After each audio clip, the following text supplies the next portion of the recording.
So for Aerotel, there were 3 issues that we reported. One had to do with the 32.4 million paid in traveling allowances, for which there was no proper authorization from the Ministry of Finance. The second has to do with a 1.92 million, which was incurred for telephone charges for the chairman, who was since separated. The Auditor General's findings with regards to a former chairman who demitted office at the start of 2012, and subsequent mobile phone charges aggregated to some in excess of $1.9 million.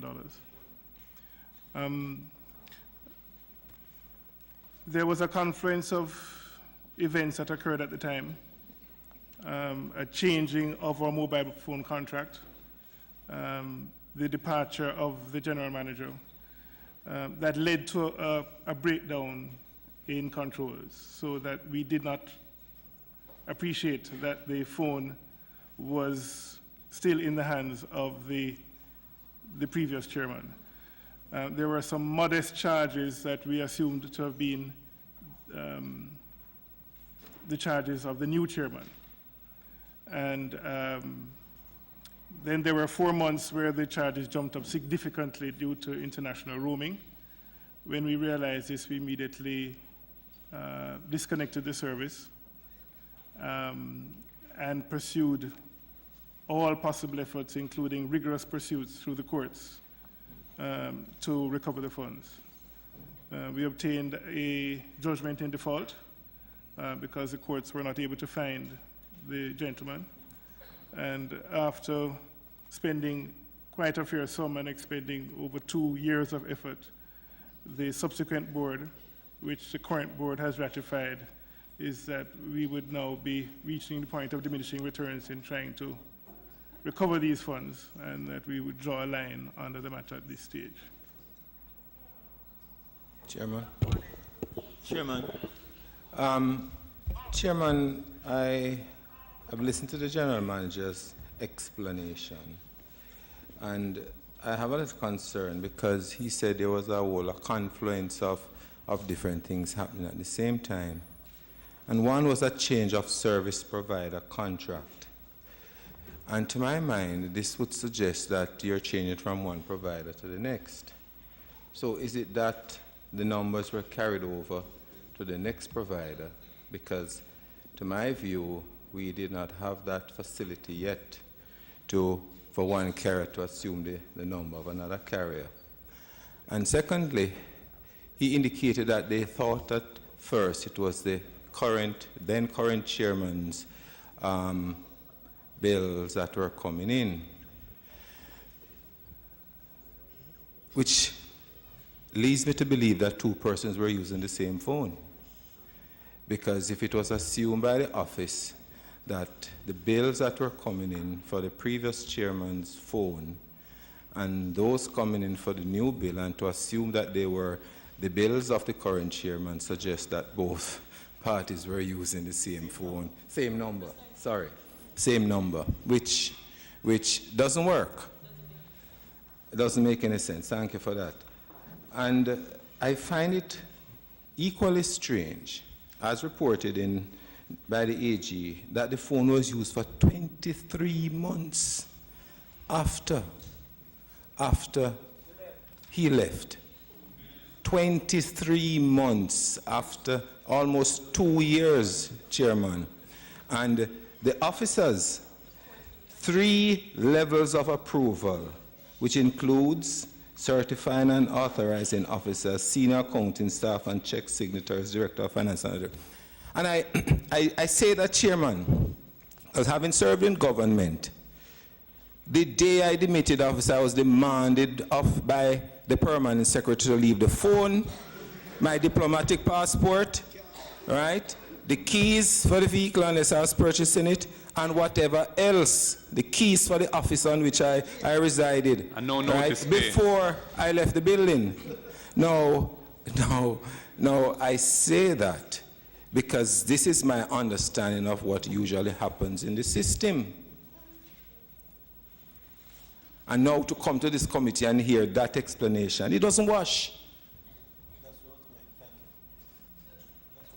To respond to the query, it was not a change in provider, it was a new contract. The old contract terminated, a new contract with the same supplier continued. And under that contract, the chairman, the new chairman, and all subsequent chairmen of Aerotel have not had a phone. Not had a phone. So this phone was assumed to have been by the finance people to have been in the use of the new chairman. But in fact, the new chairman did not have a phone, declined to have a phone. So there was a breakdown. These charges were very modest, $1,000 and so on like that for several months. But then over a year into the thing, it spiked up tremendously, and then that's when we realized it, cut it off immediately. These were roaming charges from far-flung places, Philippines and all sorts of places. And those roaming charges do tend to come in several months after sometimes because, you know, they're billed in a foreign land and then transferred to our service provider and then billed. So the second month of recognizing these high bills, they were cut off, but then there were residual coming in for 2 further months before it was completely truncated. Is the reason why you've decided not to proceed any further with the legal process of trying to recover funds from this person that you can't find him now, you don't know where he is, or that he's a man of straw and it's not likely that you'll be able to recover this money from him? Because from the reports I met, both issues were raised. I wasn't sure if they're both still relevant or what is the driving. The primary reason is that we could not find him. We made our own efforts. Our lawyer made efforts, and the courts, you know, required his participation at court. He was never to be found. That was the primary reason. Chairman, okay. You know, last year, I think it was the year before, and I'm sure that's not unique to me, we would get some letters from seemingly friends of ours that say that I am in Russia, Moscow, and I've lost all my belongings. And could you send me some money to this particular address? Scammers, of course, you know. But I find here that the GM says that this individual had calls, roaming charges as far away as the Philippines, but yet he's destitute, as the manager's response here indicate. So he's either stowaway on one of those cruise liners that we have a lot of Philippines working on here, or a merchant ship, as Member Warmington is suggesting, or he lent and lost his phone, you know, and someone else is using it. Chairman, I am, what's the word, aghast that this is what we are hearing here today. And I am happy that it was detected at the time when they saw a Filipino call that they decided to terminate the service. But I'm disappointed that it took 23 months for this recognition to come to light. And certainly, someone in the organization needs to be penalized for this gross oversight of what has happened. It cannot continue, or ought not to have reached that stage. Member Warmington? PS, your comments on this? Yes, Mr. Chairman, I think according to the FAA Act, certain procedures, I'm not sure if they were followed by Aerotel.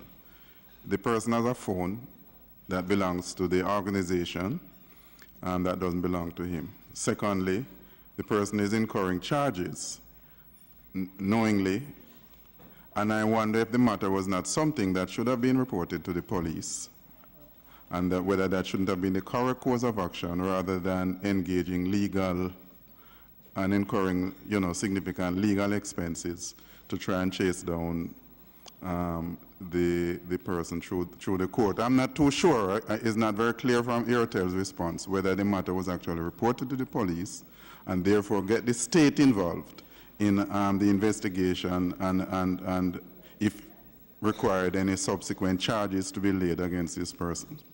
Has the board, to the best of your knowledge, or management, considered whether any action should be taken internally arising from the failure to pick this up, to hold anybody accountable, or is the feeling that there was not sufficient the breaches that took place were not sufficiently egregious to warrant that? Since there's no surcharge procedure available, but has there any other form of disciplinary action been considered? In the entire ensuing investigation, there was a suspension of the senior accountant at the time. In the ensuing aftermath and all the investigation and all that went on, that took place. Having looked at it carefully myself and seeing the mechanics of how it happened, it should never have happened. But looking at the contract, I can understand how it was assumed that that phone was in the hands of the new chairman, and so my view is that that action that was taken suffices.